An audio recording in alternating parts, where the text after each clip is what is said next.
Hello, people. We are back. A2TP podcast, episode 272.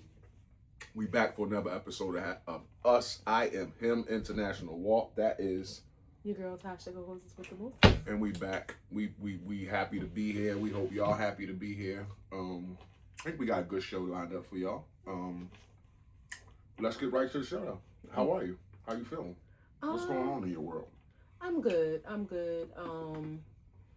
I would say mentally, I'm probably like an 8.5.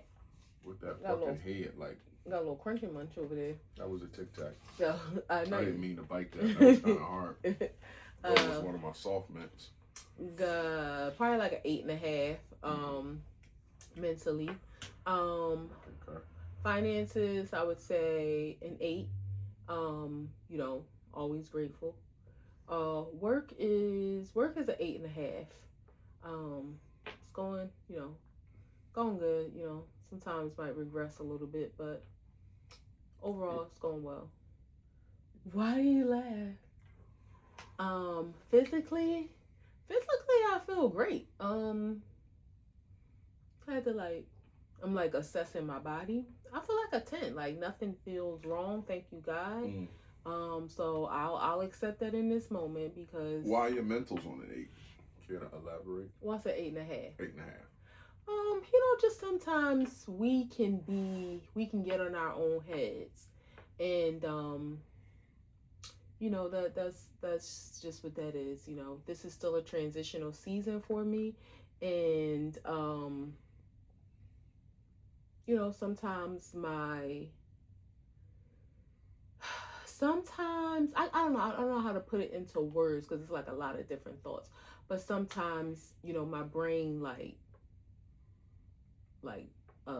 short circuit. Yeah, that's the word. Like short circuits a little bit. Forget the I can say maybe lose track of the mission, the goal, the purpose, the direction, and and I just have to get it back on track. It's less short circuiting. It's like, when you get a new phone and it's like bugs and stuff that needs to be, worked out.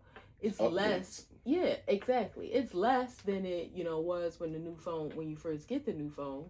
But, it's still a work. Like sometimes you don't have no bugs. And then sometimes it's like, we need to update new version. So sometimes you have a bug. Sometimes I have a bug. Yeah. A virus. Sometimes I have a virus and it attacks my brain, it attacks my psyche, it attacks my disposition, it attacks my heart, it attacks my feelings, and the virus is not like permanent. You kind of do what you need to do to get rid of it, rinse it out, take medicine. I'm speaking in terms of a virus. And sometimes you just gotta until you get back to yourself and you be healthy again. I want to ask you a question. That's based on that, but let me get through the my mental. I feel like a 9. Mentals is good. I'm trying. I am having a few not bad days, but lackluster days at work. That's how I want to look at them. Not. That's a great perspective. Not up to my standards, I should say, like as performative as I want to be. I am, but But I think that's a great perspective not to label it as a bad day. Right. That's good. I'm trying. In the moment, it feels like a bad and shitty day, but I'm trying to look at it. It's like I'm working with some different people, so I'm just looking at it different. You might have bad moments, but overall not. Yeah, I'm breathing. I'm get home safe. That's a good day. You come I home made to money. Me. Yeah. Depending on what I'm walking into. That was my mentals. Finances is an 8. Thankful to God. Work's a 9. So keep that nueve. Physically, I feel like a 10. I feel good. I feel great. I sweat today. I wish I wanted to walk twice, but I think it was a good idea that we rolled out. Oh, but you said you like you wanted to take it easy, so I didn't want to push it. Yeah, I did. Yeah. But I like to sweat though. Yeah. I did, and then I wasn't like hot. I was just sweating because in some turns, and actually the whole half the walk is in the shade. Yeah. So that's a good. And the thing. pace we were going was a good, comfortable pace. Half the walk is in the shade, so that was good. Yeah, I can't wait. I'm looking forward to going out there on a nice cool day, like not cold but cool day, where you can just have on like a hoodie and some sweatpants and just walk. Or even you have on, if you do have on shorts and a t-shirt, like you're not cold, but you're not like, it's comfortable. Yeah, it's comfortable. That walking in the shade is the one there. What's Plus, the max? I want to get back to the hill.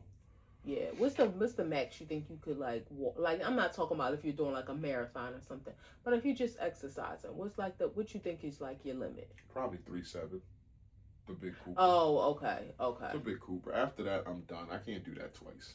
Not twice, but I was thinking like 5 is. I did do it twice before, but that was too much.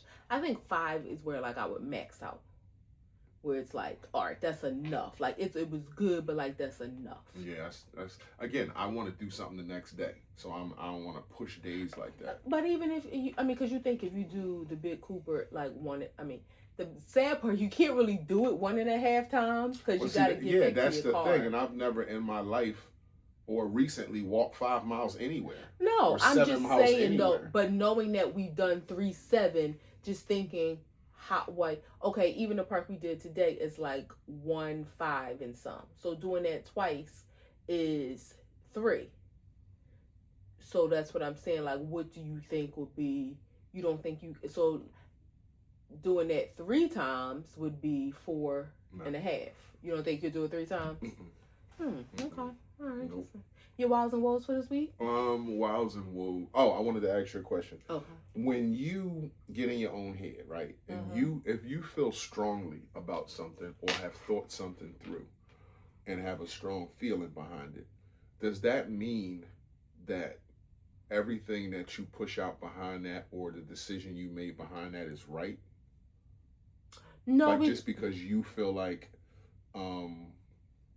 I'm doing the right things, or I think I'm doing the right things, or I think I'm doing this. And then as human beings, sometimes we miss the mark or don't get everything right. But it seems like, again, sometimes, not all the time, but with you, if you feel strongly about something that you're doing, and it doesn't go like you plan in your head, like I'm doing good at this, or you have a hiccup with it, it's almost like you're so disappointed that I am hard on myself. Yeah. Like, I'm super I wanted to say like you crumble, but I don't want to like, it's not like you crumble. That's a better term. You're super hard on yourself about it, where it's just like you're good at this, but this thing you got wrong. Yeah. And that's just it. But overall, you're still top shelf at this. So why do you like punch yourself in the face about it? I guess it's a thing like you say this to me often, and it burns my ears up because I don't like when you say it because I don't think it, but I can understand why you say it. That when you say like you think you perfect, it's not. I don't think I'm. I 1,000% know that I'm not. But I do understand how if it's like if I make a mistake, as mad as I am or as disappointed as I am at myself, I do have to give myself grace because I know I'm not perfect. Right, and you're human and you don't get everything right. We don't know everything. So although we feel strongly or trying, like I miss the mark sometimes. Yeah. So it's like you just you know what I mean? You learn from it, you move on. And I think there's a fine line though. Like you want to learn to give yourself grace, but you also for me, I feel like you want to give yourself grace, but you also don't want to allow you want to set a standard, and you don't want to allow yourself to fall below it and be like, oh, I'm just giving myself grace. And it's like, nah, come on now, how much grace you gonna give yourself? Like, step it up. You know what I mean? Doesn't that it matter the thing that you're talking about? Oh, absolutely. Like if you're talking about something that is, I don't know, work related, then it's like, hey, okay, that's different than saying this is an example, I'm a bad wife. Like that kind of shit is like, it implies, hey, I'm gonna be a wife and I'm always gonna get this right, and if I don't, then I'm fucking not a good one. It's like, damn. I get it, but I am learning in this season also of my life. I don't say, and you know, I say things to you facetiously, like self-deprecating things that I 1000% don't believe, but like, I don't want to look at it as like being a good wife or a bad wife, because that's subjective. Like, what is a good wife to one person or a good spouse to one person? Those measures could be completely irrelevant to another person. But that's not what we talking about. Let me land my plane. But for my husband, for our life, for our relationship, for our home, I want to put the same level of importance, like you said, work versus being a wife. I want to put the same level of importance in, you know, being your spouse as I would at work. You know what I mean? Like, yeah, it ain't for a salary, but it's more important. It's our life. So, you know, things that, you know, and again, I don't want to lower the bar to continue to give myself grace in doing certain things, but at the same time, I do know I need to get better at that. Yeah. Okay. Right. That was it. Your wows and woes? Wows and woes. Wows and I had a couple of not so good days. Mm-hmm. So that's your woe. That's my woe. You know, that's my yeah, that's my woe. And I haven't heard you say that in a while, so that's good that hasn't been like prevalent. Because I'm trying to take a new approach. I'm trying to learn to work with others. That's what I'm going through here. Uh-huh. So I'm learning to work with others and not just kick everybody to the curb. Although I have this carte blanche of, you know, who I can work with and who I don't have to work with. I don't want a narrative in the company that, you know, I don't want to work with people. Yeah, it's just not a good look. I understand. And I'm very proud of it, because I know it has been a huge change in just your leadership. And that's one thing, like, you know, being it sounds cliche, but it's true. Like, being a leader creates other leaders, and, you know, you give people more of a chance to learn, to make mistakes, to get better, than before. It was like, get out of here. Yeah. You didn't give grace before. No, because I felt the pressure was enormous. Yeah. So when guys that work under me don't have to deal with that. So if the pressure is enormous, then I have deadlines. I have people emailing me and calling they don't me, understand and that. Yeah. And it's like I can't do this. Yeah. Yeah. So I'm glad I'm. Give yourself grace. Yeah. This is a new season for you as well. How about you? Your wow? Oh, my wow. Just another week. Yeah, just another week. I talked to Jada. Yeah, talked to my daughter. So that was great. That's always good. Yeah. What about you? Life beat you up? Life was good to you? I'll start. Well, my woe is, which I shouldn't even really. Well, I'll just say my car might be a little sick. I'm just praying that it's nothing that, you know, major. You know, this is not the season, but, you know, I trust God and she's gonna be okay. Coco's been around for some time. She got some miles on her, but she's been good to us, and I trust that she will continue to give us some life. Well, give me. It's my car. He don't bother with my car, but I'm grateful. You know. I don't bother with it. No, I mean, like, you don't drive my car. You don't use my car. Like, yeah. So, yeah, so that's a little woe. It's like, damn, Coco, like, season's changing, but I just feel like maybe you got a little hot, and, you know, all of a sudden, and it's like, you just need a little checkup.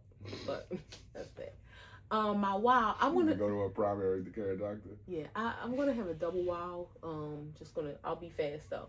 I think I mentioned this before. One of my friends, and I don't think she would mind me mentioning this. I don't know if she even watches. Maybe she sees the clips or something. But her son was diagnosed with cancer at the very beginning of the year. Spent like 3 months.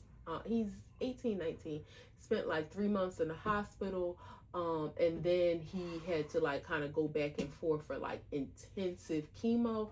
Well, long story short, he is in remission. Awesome.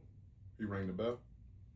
I don't know if he rang the bell, maybe because he's like he's physically there today. She sent me a message in like one of them audio messages, and her voice kind of caught me off guard for a second. Understandably emotional, but I almost dropped my phone because for a split second I thought it was bad news, but I should have known it wouldn't have. But like I don't know, I just almost dropped my phone. Like my brain just wasn't ready for that. But I'm so grateful for her family. So just want to say this is her name is Toya. Y'all know I talk about Toya a lot, who's my best friend. But this other person, her name is Toya. Her son's name is Thomas, and just so grateful, for that.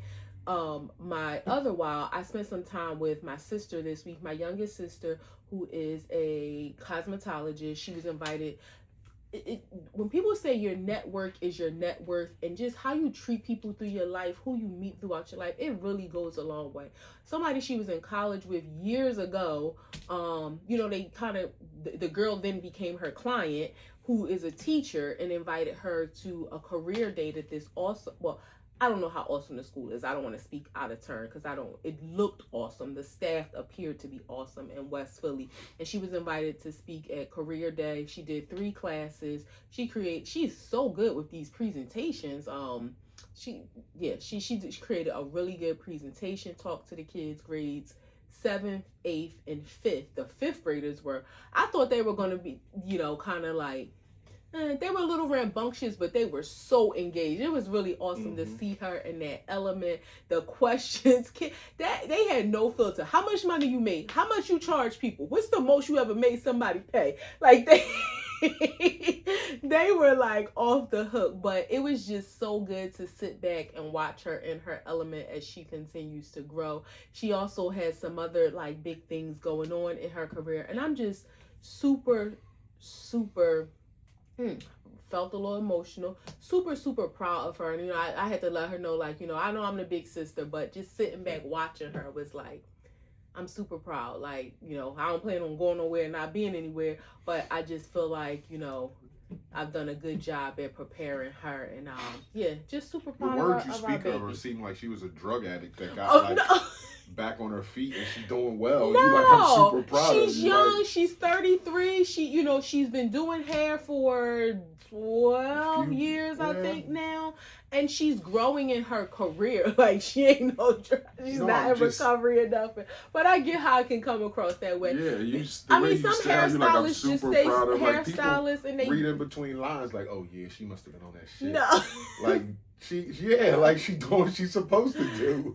But some hairstylists stay hairstylists, and they're good with that. They do a great job. They're content. They make their money, and they don't have like other aspirations. She does, and I just and knowing, she and this one has. I've learned so much from them about like real anxiety. I know that word is used so often by so many people, but until you really see it in real life, unless you really know somebody that have anxiety, you don't really know what it's like. But knowing the things that she has continues to deal with, like, emotional, like I'm making it sound worse, but she's a great girl, and I'm just proud of you said he was our gonna make baby this sister. Short, and now you're getting into because you anxiety asked me a question. Shit. Like, I just wanted to clarify. I wasn't asking. I just was saying how it sounds. Yeah, she's not in recovery. Shout out to my baby Sierra, Strands of Sea. And again, shout out to Toya and her family. Such awesome news to hear that Thomas is in remission. Cool. Yeah. We recently had our niece. We flew down to see our niece, and she went on prom. Mm-hmm. And you look around the internet and see lots of kids going on prom. It's the season for it. I never went on a prom. I never went on a prom. That kind of stung a little bit.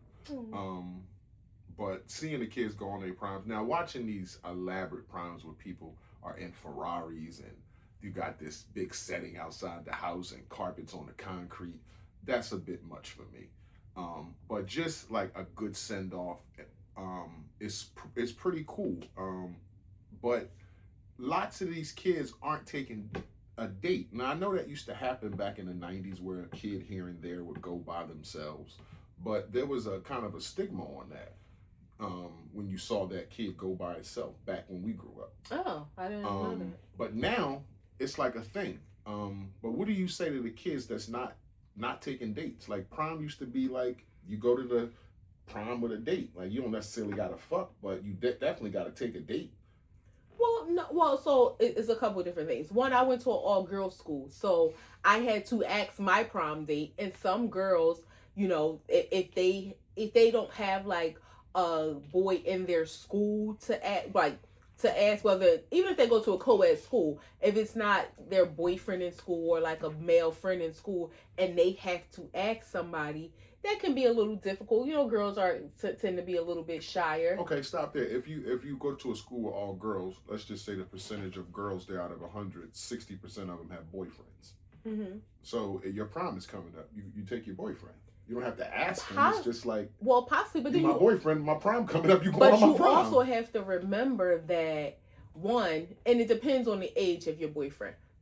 When I went on my prom, he wasn't even my boyfriend at that time, but he was my ex-boyfriend, but he had graduated the year before me. He didn't go on his prom. But you got to think about this. If your boyfriend has, like, if y'all the same age, he goes to school, you go to school, his family got to pay twice. You know what I mean? Like, they may not have the money. He probably don't want to wear the same thing on your prom that he wore on his. So it's a financial aspect to that too.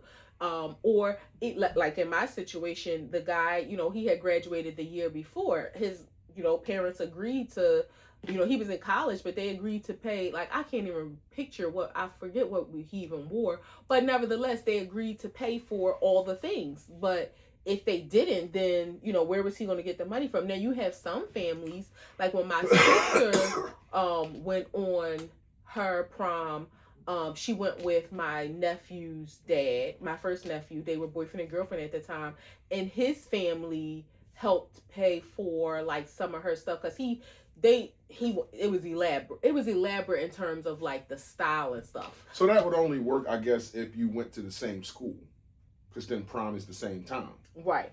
But again, if you got a boyfriend that go to a different school and y'all want to go on your prom and go on his prom, now you talking about his family to do like the send off and stuff. It's probably going to be, a little elaborate for him, and his suit and stuff might be more elaborate than for yours, but they still got to do it twice. So that could be part of it. And then, But if it's for the girl prom, all we got to do is get you a suit. Yeah, but some people don't want to just get with this generation with the labels, and they want to have on, the Louboutins. I mean, yes, that's all you got to do, but also that is still money. And and you don't want it to look like you went to Men's Warehouse or K&G. No, I'm not saying that. So it is a money factor. You may have to tone it down a little bit. It's just I read that these kids today not have as much sex, and they don't drink alcohol as much. And now you see that they don't even take dates to the prom. Yeah. So it's like they want to just be, Instagram on their own page and doing their own thing. And our niece didn't take her date. It was a similar situation. Like her boyfriend had graduated the year before, and even when I asked, like, hey, why are you not going to prom? And he was like, she ain't asked me. And she was like, I know, when I thought about it, it was so close to the date. And he was kind of like, you should have asked me. Like, you. And so, again, a girl kind of being nervous to ask, her speculating that, maybe it's too late for me to ask. Maybe it's too close to the date. Maybe he don't have the money. Or, it was almost like she was being considerate of him without even just asking and letting him make the decision to say, it's too late, I don't have the money. Where he was like, nah, you should have asked me. I feel like went. If you're her boyfriend, it's your job to go to the prom. If she asks you, if you don't, if you're asked, you can't just say I'm going. Exactly. She never asked him, so he was there, he was supporting her. They, he picked her up afterwards, but she ain't asked him to be her date. So I think in this day, and another thing, like you said, they're having less sex, which to me makes me think, it ain't a whole lot of boyfriend-girlfriend situations anymore. And it's a lot more gay. That's another thing. Yeah. And that's also, you see some same-sex couples go on prom, but not a lot. You see some, but not a lot. Everything I seen on Instagram was a couple, a guy and a girl, or alone. I haven't seen any. I've seen some same sex in the past, but I mean, again, you don't see it a lot. And some children, they may be scared to like live in their truth. The families may not be in agreement. They may be afraid of what the public's perception. I mean, there's a lot that goes into it. But I do see a lot of girls going by themselves. But again, I think the financial aspect has a lot to do with it. Like if families just may not have it to. And again, if you have a boyfriend your same age, the families may not have it to do it twice. I don't know what they think about prom, but if I was in high school in this day and age, I'm taking a date. Like I'm just going with a date. Like you're supposed to have a prom date. Like I don't get that. You're supposed to walk into. But wait, okay, let's say you don't have a boyfriend. I'm gonna ask somebody to go on my prom. No, I'm saying as a girl, if you don't have a boyfriend, let's say you go to school, a co-ed school, and none of the other boys in your class ask you, or you hear them talking and they already have dates. You don't have a boyfriend. Now, some people may take like a cousin or a family friend or something like that. But what if you just don't have anybody? Or again, what if nobody has the money to spend to be your date? Well, I mean, again, if it's a financial thing, that's sad that the prom is coming up and graduation is coming up, and I'm sure it's all types of fees and dues and all that kind of shit, and you don't have the money to go to prom, then you probably ain't gonna get a yearbook. No, I'm saying what if the person that they want to go with them doesn't have the money to go with them? Like they go to a different school or something. They don't have the money. They don't have the money. Now, would you said you would definitely and ask somebody. If I had a son, I would want him to take a date to his prom. If I had a daughter that was going on prom, I would want her to take a date. My daughter didn't take a date to her prom. I don't think. Yeah, she was alone at her prom. I don't think it's. I mean, and then you figure once you get there, that's another thing too. Because if you have a boyfriend, girlfriend that doesn't go to your school, you get there, you're with your friends, and then you got this person that's kind of like a stranger to everybody else. You want to have fun with your friends, but you also don't want to leave them by yourself. It might create a weird dynamic. But let me ask this: if you were going on a prom and you were asking to date, would you feel like your family should help to like pay for her stuff if she didn't go to your school? Whose prom is it? Yours. My prom. Yeah. And I'm asking a girl to go on my. No, I mean yeah. Okay. They should pay. Okay. Yeah, if it's her prom, then her family should pay. Should pay for your stuff? No, I mean should pay for her stuff. I should just be able to get a suit. I don't know. I'm trying to think. What else would I need? A suit, a haircut. You gotta buy her her corsage. You want some nice shoes. I'm just saying. Man. And again, depending on what color she wear, you can't just show up in any suit. No, you're not going to. You got to look part of the color palette. Right. But we ain't got to be getting fabric and taking it to people to make suits and dresses. Some people don't like that's I think my prom dress was like a burnt orange. And if I'm not mistaken, I think my prom date wore black and he just had like a burnt orange like handkerchief or something like that. Or tie something. But yeah, I didn't have it. Was just like, look, this is the color I'm wearing. It wasn't like, oh, you gotta go get a Versace suit or nah, that wasn't a thing. And I just think that the kids need to but I also think they should be. Maybe I sound like the old man, and maybe I never been to prom, because what you said makes sense. Where if you get there, all your friends from school are there, so y'all kind of want to kick it. So that makes sense. Yeah. To be with your friends, but from when I was a little kid, all I knew was when you go on prom, you take a date. Yeah. You know what I'm saying? Like you ask somebody if they whether it was your girlfriend or not. It could be your best friend or somebody you just was cool with or talked to in the classroom. But it's like, you want to go to prom. I can't even. I'm trying to visualize. People put the stigma on that of you go to prom, you gonna fuck your prom date. Like that's the night you have sex because you in high school. But that's like a myth. Yeah. That's a stigma. Yeah. I'm trying to think. Even going to an all-girls school, I'm remembering like almost everybody having a date like when we went on prom. Like at least my group of friends and associates, like I can't remember anybody not having a prom date. So even going to an all-girls school, we did our due diligence and asking somebody to go. All girl school though. Y'all was fucking. No, we weren't. I didn't have sex until I was married. Are you alright? That's because you're telling them fabrication. I cough on a lie. Yeah, when I cough on a lie. When I hear a lie, I cough on a lie. No, when you tell one, yes. Speaking of relationships, not to like, kind of turn the smiles down. There was a story circulating. This story spread like wildfire on social media. The young lady, Ashley Janae. Well, Ashley Janae was her profile name, but her name was Ashley Robinson. She was a social media influencer. She was a model. She was a video girl.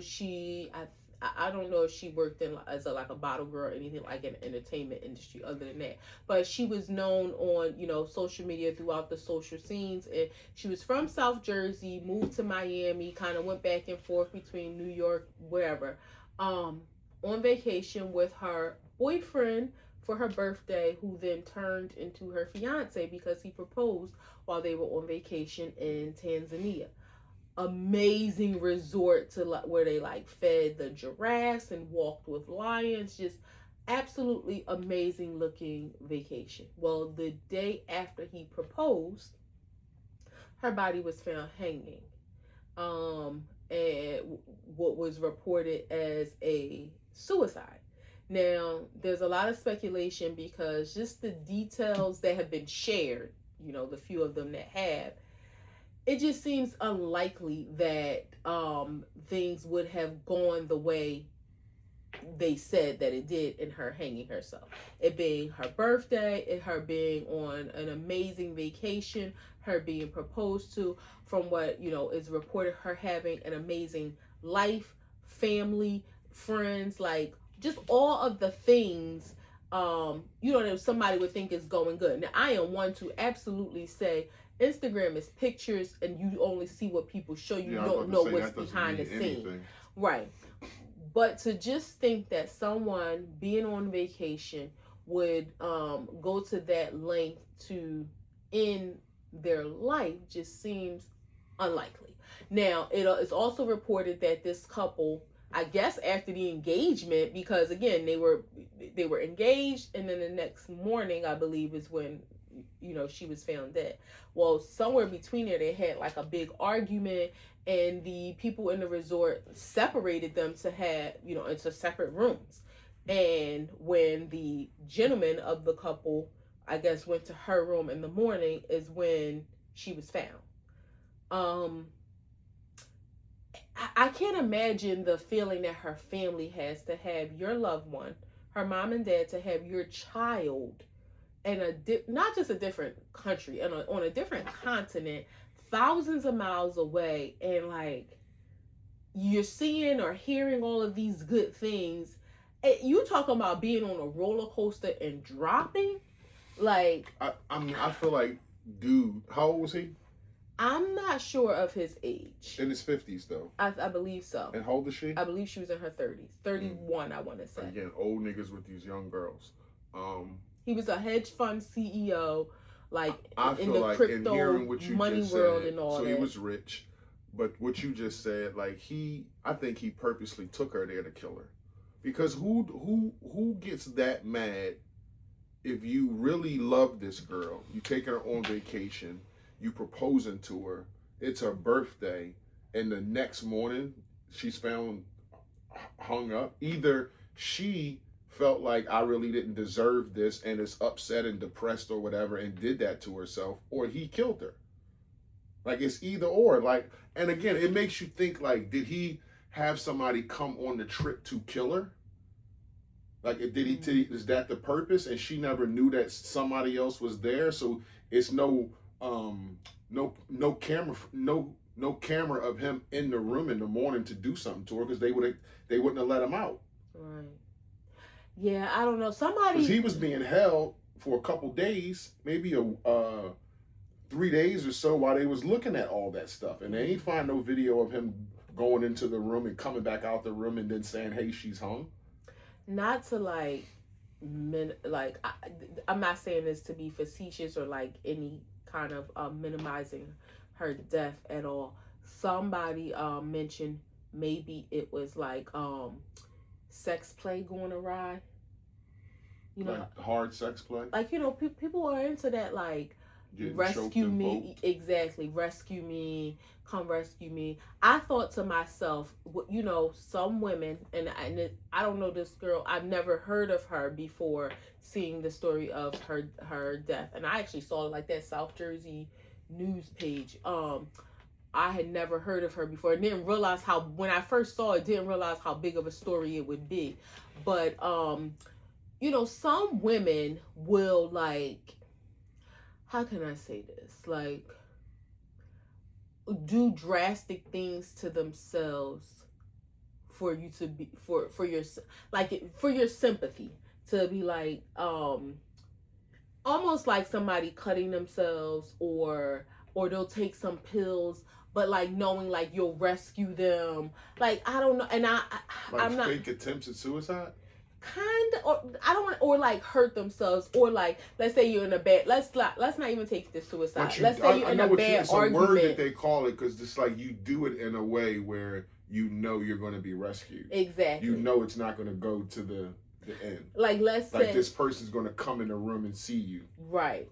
Let's say we're having a really bad argument, and then it's like, oh my God, like, you know, hours later, I feel so sick, I gotta go to the ER. Like, so I like not taking it off of a fake suicide attempt, but I gotta go to the ER to like pull your sympathy, where it's like, what's wrong? Oh my God, you know what I mean? That kind of thing. I don't know if it was one of them situations, but to put yourself in a situation of, I'm a fake hang myself, and how would you even think he's going to rescue? You know what I mean? Like, that doesn't make sense, because what would be the logic then? Like, you don't know if, is he going to come in the room in 10 minutes? Is he going to come in a room in an hour? Is he never going to come in the room? So that doesn't even make sense, to fake do something like that for sympathy. And the body language look real. Like, you can people can lie in videos and make shit look away, but you can see body language and it look genuine. They look like they were in love. Yeah, it looked like everything was going good with the vacation. They feeding lions, giraffes, and all that shit. He proposing all this kind of stuff. And they've been together almost 2 years. Yeah, and then all of a sudden, the next day, she ends up dead. Like, how could you get into, okay, now there's proof that you got into an argument to the point where y'all had to be separated. But what could go wrong where y'all need to be separated, where I guess hands is going to be put on each other, when everything looks so cool? To me, you can't be saying, okay, let's make this video, and we fucking steaming hot at each other, but we walking and feeding giraffes and lions, and then the video go off and we still burning fucking hot. I mean, I just couldn't do no shit like that. Well, I don't even think that, because that could have been a genuine moment. The argument could have not come until later that. But about what? When everything is so good and we in such a beautiful place, what could we argue about? It could be. I mean, to the point where I end up dead. He could have got a phone call. A text message from a chick or something. Like, anything. What could go wrong? We know, babe. We've had some great moments, and it'd be like, damn, how the hell did the night end up like this? So being in a relationship, I can get it. It's horrible to think in such a beautiful moment. Nobody ended up dead in our situation. No. I'm just talking about ending up in an argument. Like, it going from you having a beautiful day to something going awry and you end up in an argument. Now, what I will say, let's take the spotlight off of him. What if, knowing that they were separated, somebody from the hotel staff or something, did something to her and said it? Like, let's say one of the hotel staff came in there, wanted to, assault her or something, and then they had to do that to pose it like, oh, she did this to herself, so that she couldn't tell. And the fact he could be innocent. And the fact that he stayed there to help look for her body. I mean, not look for her body, but to help with the investigation says something too. Because once you take me in and accuse me of some shit and let me go, I'm getting the fuck out of Dodge. I mean, I ain't staying here. Lacey I'm going Peterson's husband helped look for her body, so that don't really. Yeah. I get what you're saying, but the husbands have been known to be on the front. They be out there with a flashlight looking for you, knowing they done put you. The man that put his wife and his 2 daughters in a damn big oil thing. Mm-hmm. So that don't really. But I am thinking, like, maybe, like you said, if they have cameras and nothing shows that he went back in that room, it could be somebody from a hotel staff that possibly knows where the cameras are, knew how not to be caught on the cameras, went in there, did something to her, posed it as if she did something to herself so that she couldn't tell. That's a possibility. Yeah. I mean, and I don't want to be like, you know, these gossip channels and stuff like that. It's a horrible situation regardless of what happened. It's even more horrible that either way, if she did this to herself or somebody else did it to her, it's horrible for her family. Condolences to her family. I don't know her, never seen her page. Unfortunately, from what people that we watch that say they were great friends of her says, she was a bright light.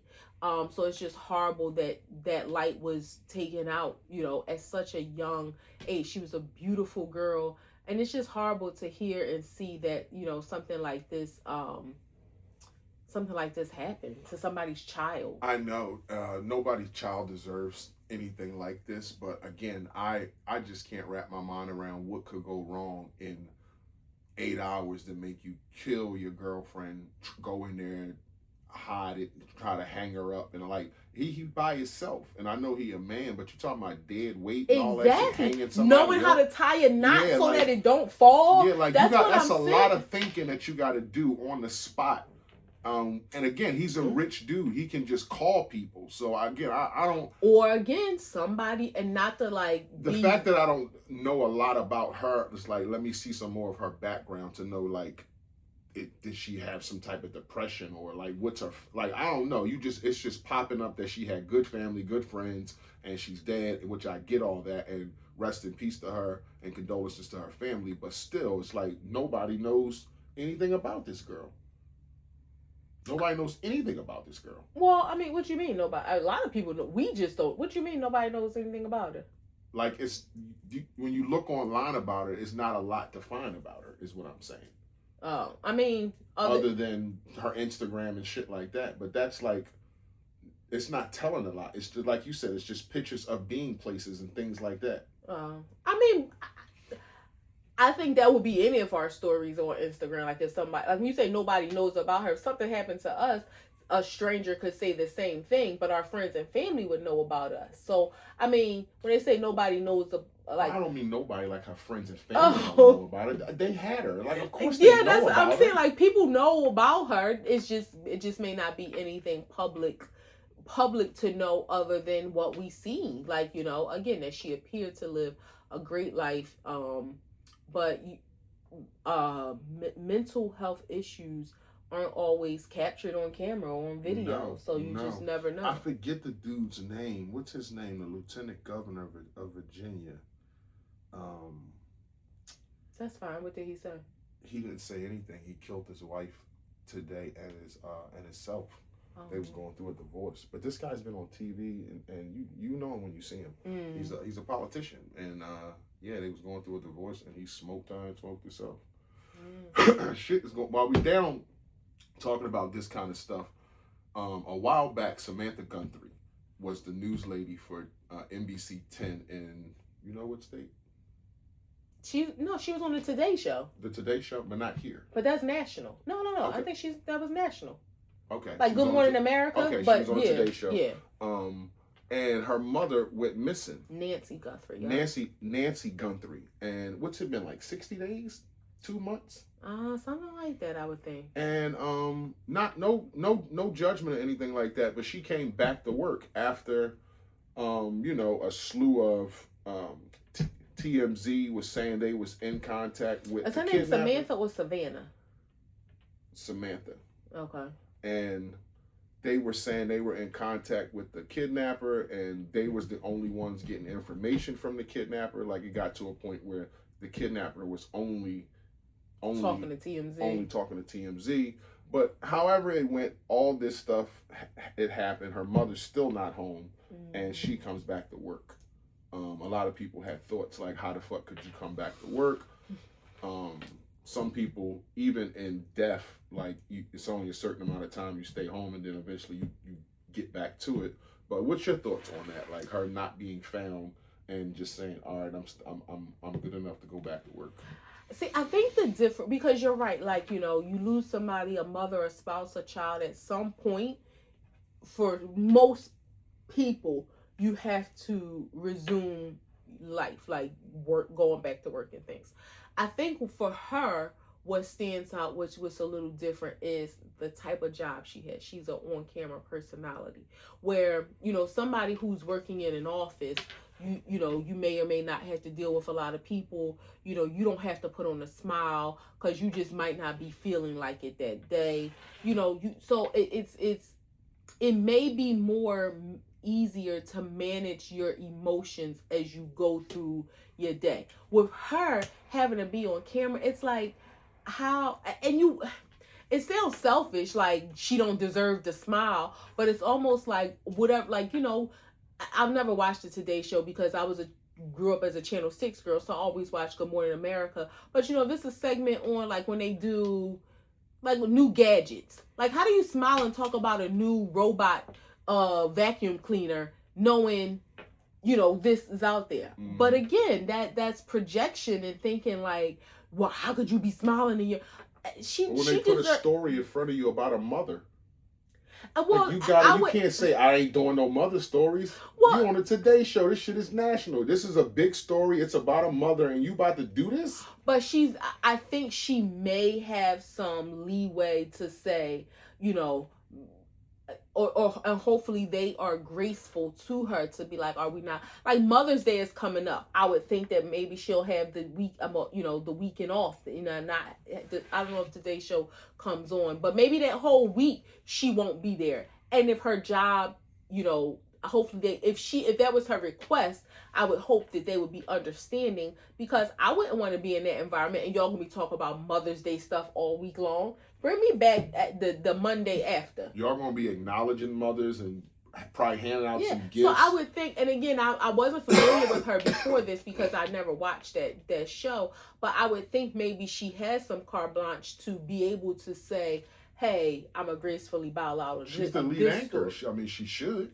Yeah, I'm a bow out of this story, or, you know, or use the backup for this story, or, you know, let the other person, whoever sits next to her, let them take the lead on that, you know, or if it's about a missing person. Now, again, but it's we can look also like you shouldn't have came back to work.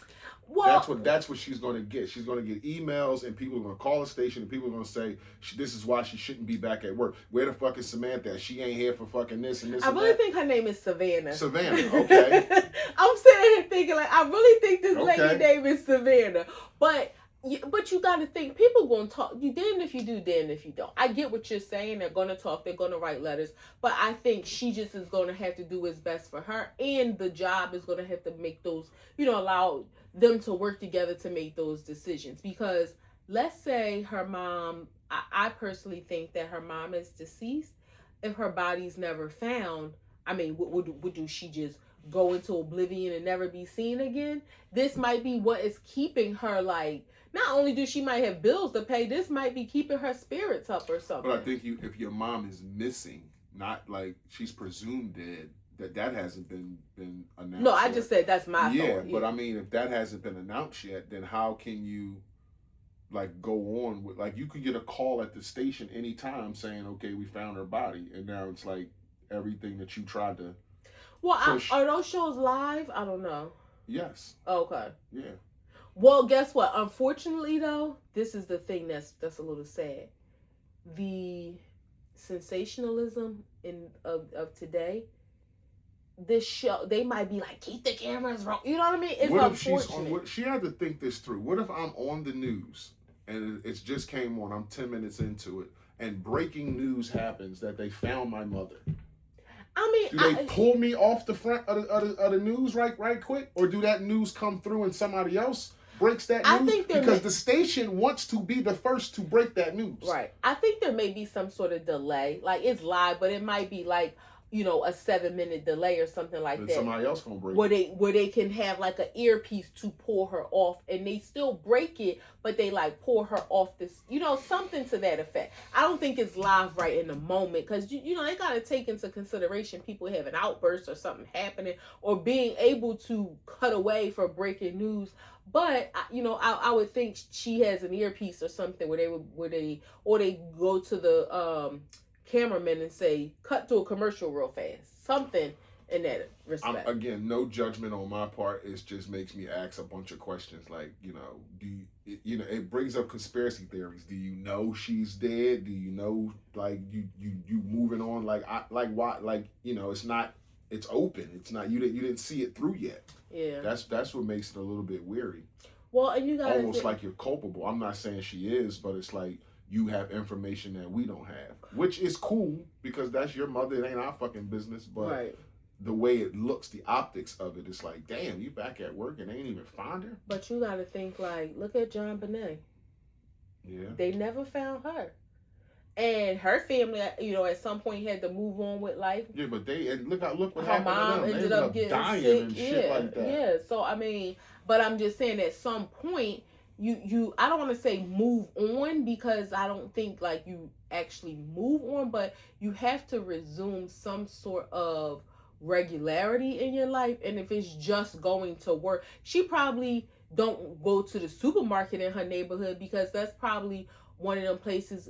At work, she probably can it's people probably whisper, and it's like, don't give her the pity face and all that. So it's probably a more controlled environment. But she might go from work to home, and that's it. Because can you imagine a supermarket, people that know her and recognize her? She could ring our bell and I wouldn't know who she was. But people who recognize her in the supermarket probably, nobody wants to deal with that. No restaurants. That's what I'm saying. She probably go work to home. Does she have, like, the kids have play dates? I don't know. Well, her kids are probably grown, but I don't know, because she's older. But I mean, again, I'm just saying she probably her interactions with people are probably limited right now, and maybe eventually she'll branch out a little more if there's never a resolution. Another high profile scandal, I guess you want to call it. Yes. Diana Rossini. Yes. And Mike Vrabel. Yes, Mike Vrabel was the head coach of the Patriots. You did a good job right there. Mm-hmm. And Diana Rossini, you said her name right. She is the head writer for The Athletic, and they were caught snoogie boogling, hugged up at some resort in Arizona. That was like $7,000 a night or some shit, and they both were married. Yeah, they both are married. So that, being at the resort just with each other is cool, but if you're married, it ain't so cool. Right. And then the photographs that came out, they play. I heard a clip today of her. It's like a montage of her trashing her husband on TV. Like, a football player she'll be talking to might be like, hey, this and this and this. Like, he might know her husband. He said, like, tell Kevin, y'all should do that. And she'll be like, you don't understand, I live with the most boring person ever. Like our life is just one word text messages, like hello, hi.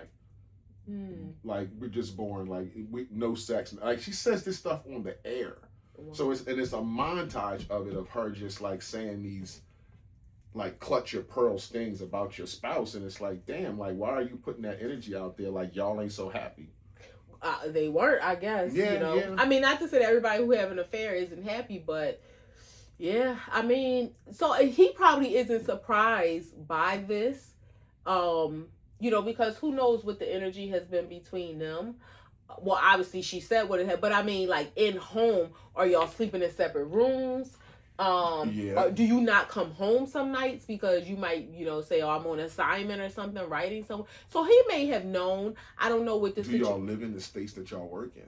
Right. I don't know what the vibe has been between Mike Vrabel and Athletic was supportive of her, saying that because she said it was just some pictures, it was no big deal, and this and this and that. The Athletic had put out a statement saying we support Diana Rossini, stand by her.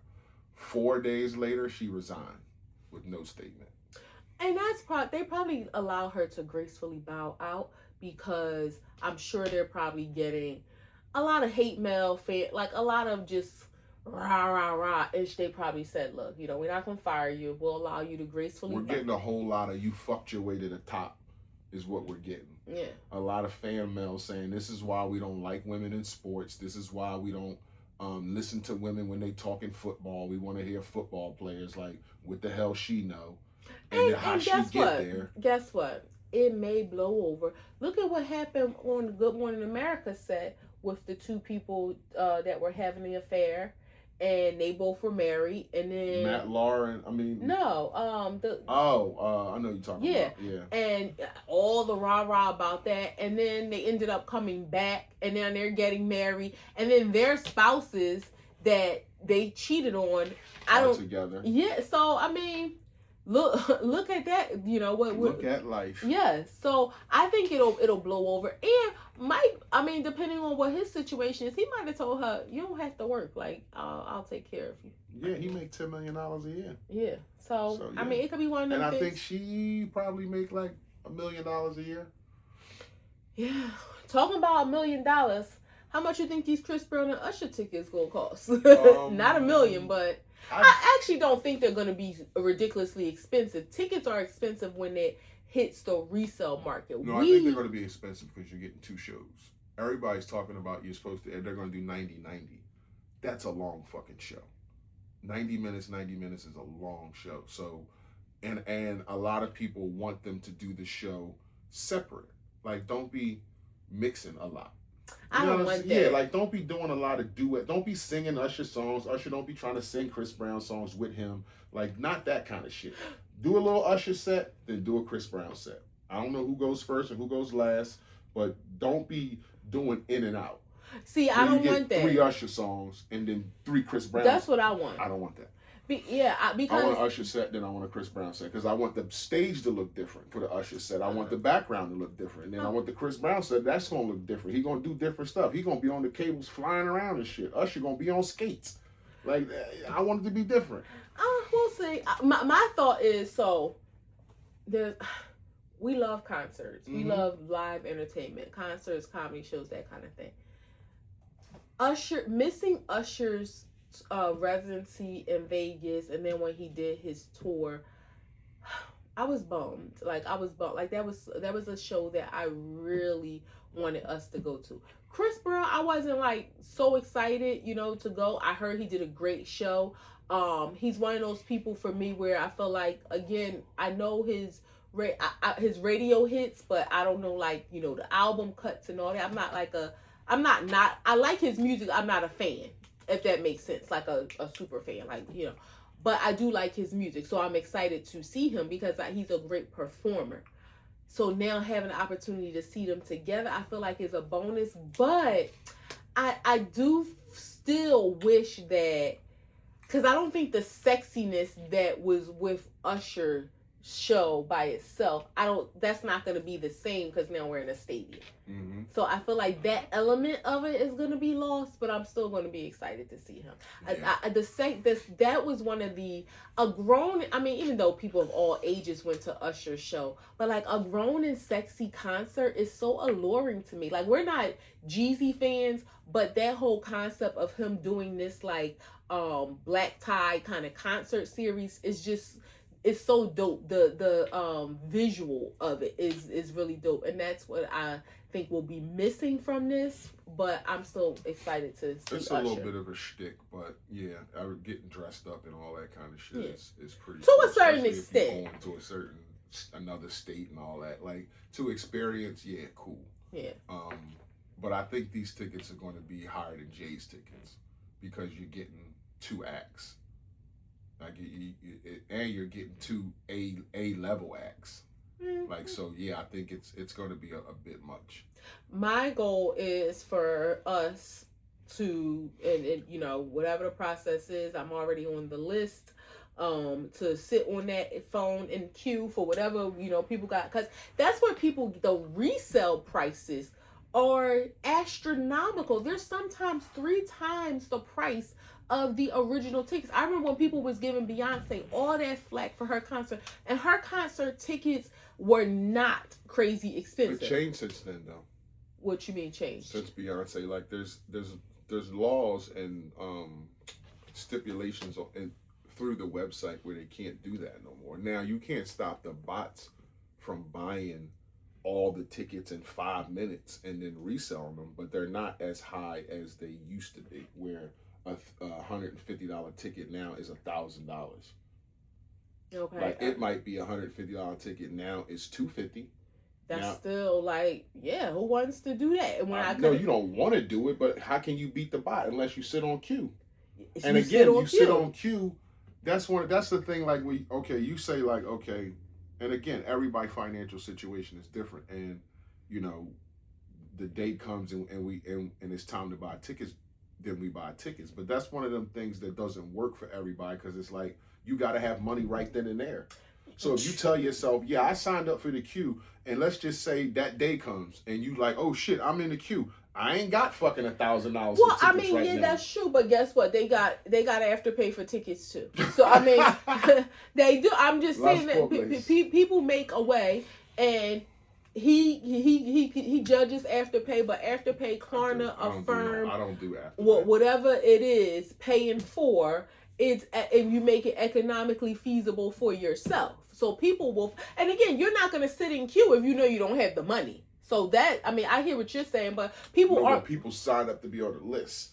Like you sign up to be on the list isn't for a few weeks. Not saying you. I'm just saying a person signs up to be on the list.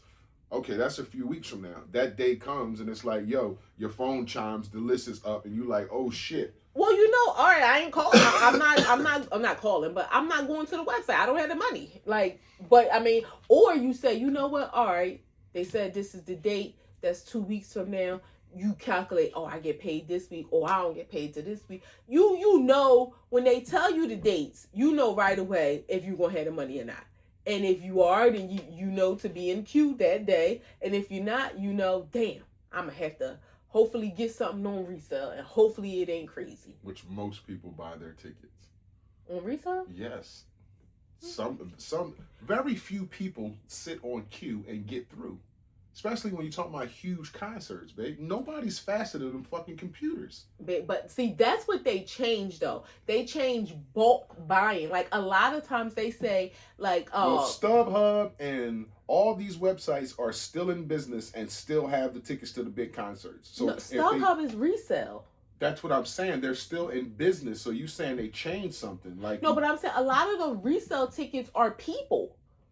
Like, people will... You can see that on there if it's a person that you're buying from. Or you can see that it's just StubHub. No, no, what I'm saying is, like, okay, I'm saying if you go to Ticketmaster, yes, it will say this is a verified resale ticket. Yes. You don't know who you're buying it from. You just know I'm buying a ticket that somebody's reselling. You know when you're buying it, when they ask you, how do you want your ticket, and you buy it and you get it emailed to you. If you have to wait for it, it's from a person.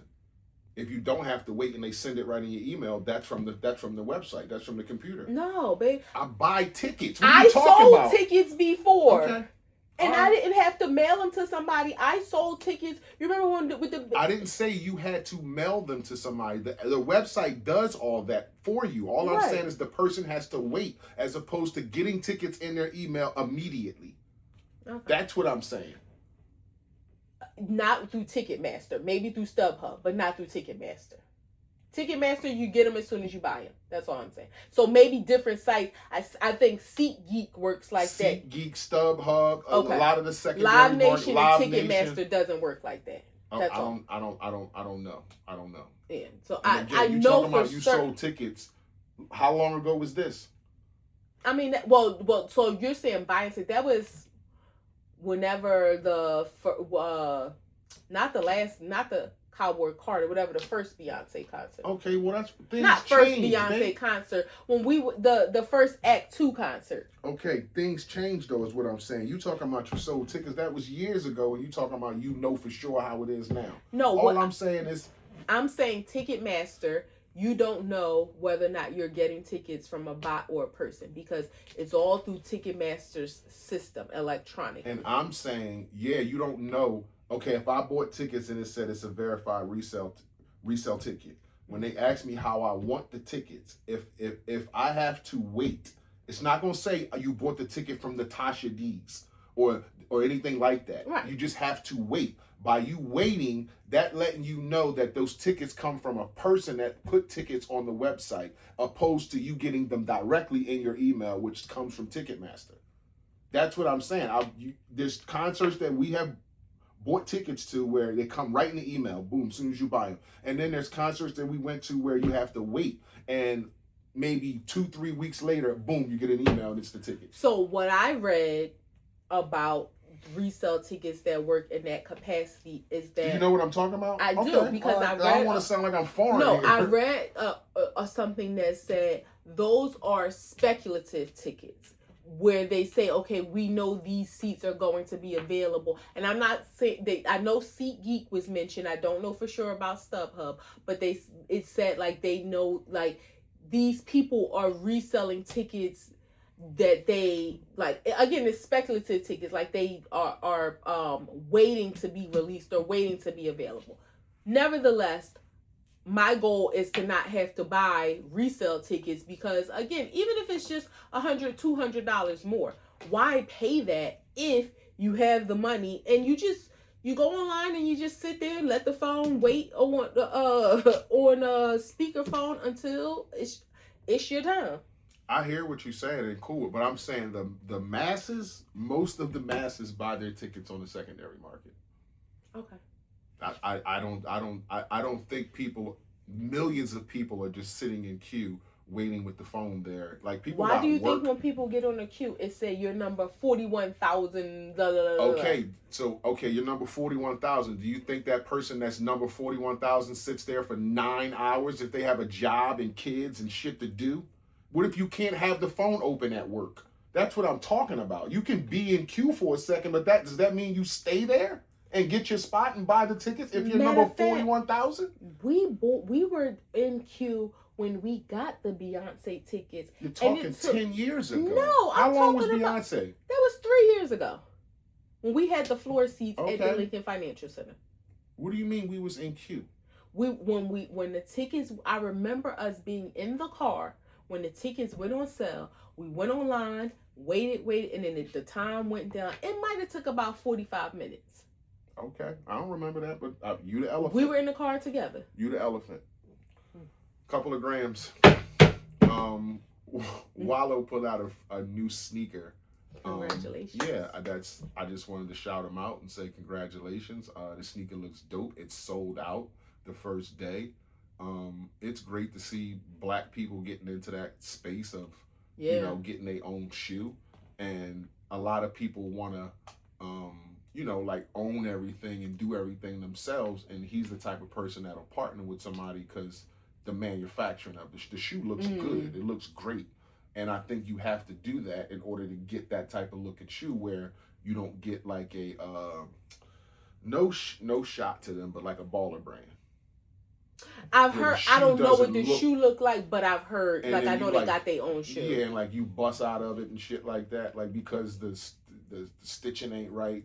Like those kind of things. Where the quality. You want to go to somebody who makes shoes, a company, a factory, a business. Like partner with somebody, and it's just good to see he did that. Whether he sold 10,000 pairs or 500 pairs, that's just dope as hell. Yeah, and it's good that he had like an original design. Like I think there's going to be some qualities, some characteristics of a shoe that are always going to be slightly similar to like you can't.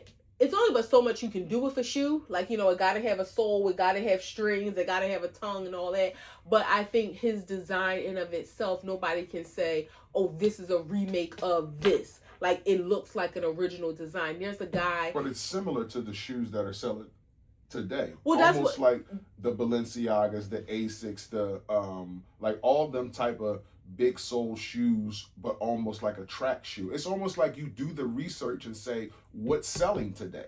I don't want to come out with some different kind of design that nobody's buying. That's what I'm saying. There's only but so much you can do to a shoe for it. Like it's not going to look But so Kanye, no, he went different because when he created his sneakers, there wasn't a sneaker like that. But I don't think his sneaker looks like any other sneaker. Does it have some qualities? Yeah, it looks like a track shoe. To me, it looks more like a Hoka than those because it has the really thick sole. But I don't think anybody can look at that shoe and say, oh, this looks like, it doesn't look like a Balenciaga sneaker. It doesn't look like Asics to me.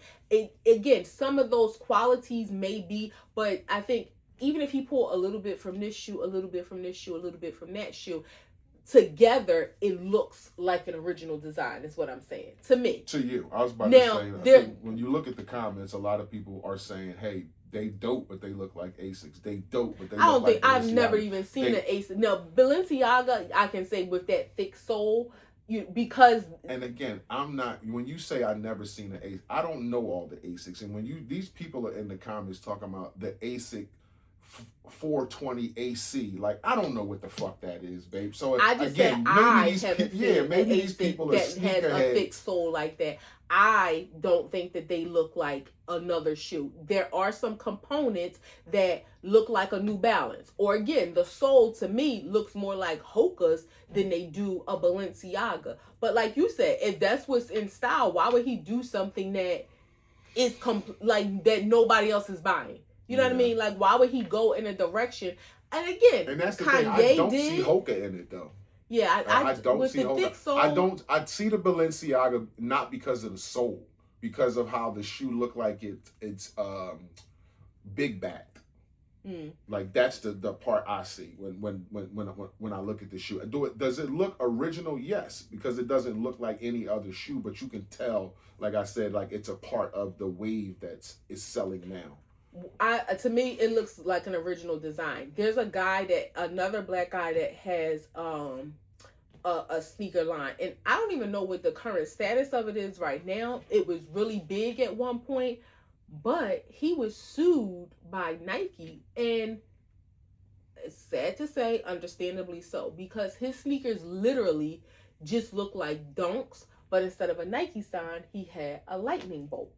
And like he had showed his court documents and paperwork and stuff, like they issue like a cease and desist. Now he had a whole bunch of different colorways, and he had like hoodies and stuff that like they look dope. They were super fly, but they look like Dunks and Jordan 1s, like the high top ones. And it was like, it's hard to say that I understood why Nike was like, nah, you're not about to do this.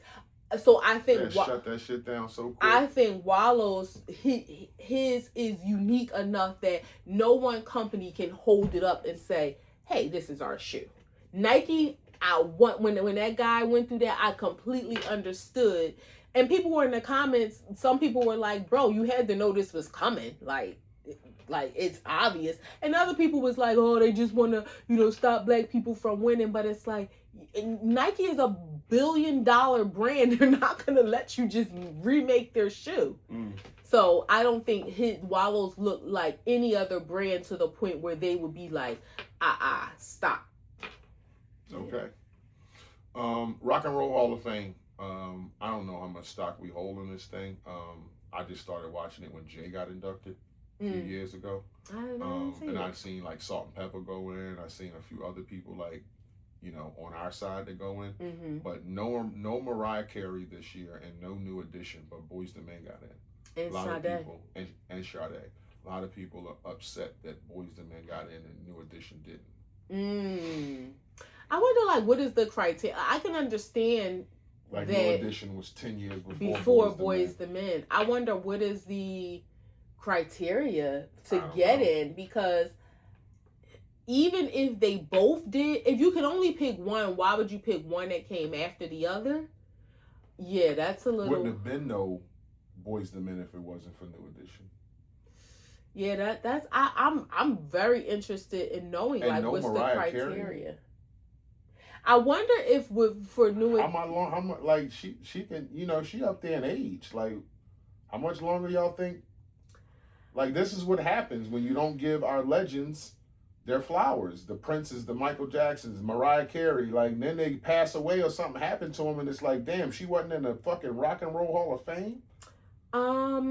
I mean, Robert Kraft didn't get inducted into the NFL Hall of Fame. But he got stink on him, though. I don't know that Mariah got any stink on her. Maybe some stink I don't know about, but I know about. I've never heard Robert Kraft was going to get $80 blowjobs, and he was a billionaire. I've never heard like stink in the sense of like anything scandalous. I've heard she's a diva, you know, so you never know. And again, I don't know who's voting, because those people that's in the room that's voting, if she has displayed any of those characteristics towards them, it ain't right, because that doesn't, you know, her talent is her talent, but they could feel like, nah, you know, people are human and they can be petty. So, and I mean, just because she didn't get it this year, who knows? So is this like a thing, like you want to get it on your first time? No, but I'm just saying, how long does a person have to wait? Like, I think Paul McCartney and then waited like 26 years or some shit like that. So it's just like, how long does a person have to wait before they go into the into the Rock and Roll Hall of Fame? She's a singer. She's by herself. She wasn't in a group. Like, but if Sade is just now getting in, Mariah might got some. If we're and it's like opposite, because it's like, okay, Boyz II Men is getting in before New Edition, but then Sade is getting in before Mariah. If we judging by length of career, maybe Mariah got some more years to catch up. But then it does make you think, well, why did Boyz II Men get in before New Edition? Who's got a bigger impact on music? You would think Mariah or Sade? Mariah Carey, Tommy Mottola, like that shit was huge. I'm a huge Sade fan, so I mean, okay. And I think well, I can't say that because Mariah is international as well. Mariah owns a Christmas song. Yeah, I mean, she owns a Christmas song, babe. You know how huge that is to have in your back pocket? But Sade doesn't even make music anymore. Her name still rings bells. I and get Mariah it. Just dropped her an album. songs are timeless, but I'm just saying Mariah owns a Christmas song. But so if this is not a thing where like people are voted like as in the NFL and they just it's like a first fans have anything to do with it. No, I don't mean that. I mean like how with the NFL like people want to get on their first ballot. Yeah. If this isn't a thing like that, then I just feel like okay, there's always next year maybe. You know, I don't. So it's not like she didn't get in her first ballot. People are just saying, why hasn't she been inducted yet? I don't know. I would have to look to see when she was eligible and how long she's been waiting. Yeah, like I'm really interested in knowing what the criteria is. Do you have to put in a formal retirement? Because... Well, no, because you said Jay-Z is saying he retired. Because retirement insinuates or Boyz II Men just got off tour. They're not retired. Yeah, so I don't know. I don't think that's part of the criteria. Yeah, I don't know. It's crazy though.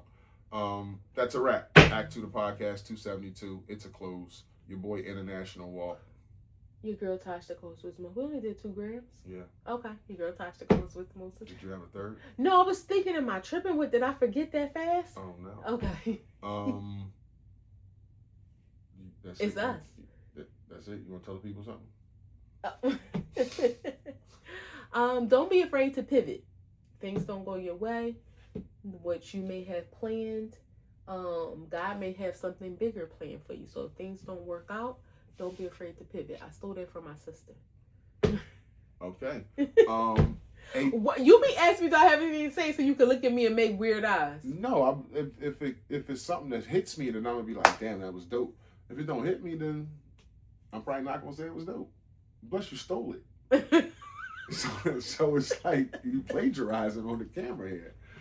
Anyway, it's a wrap. 272. I'm him. She's her. We out. Peace. If you know, you know. If you F with us, you F with us. If you don't, you should. Peace.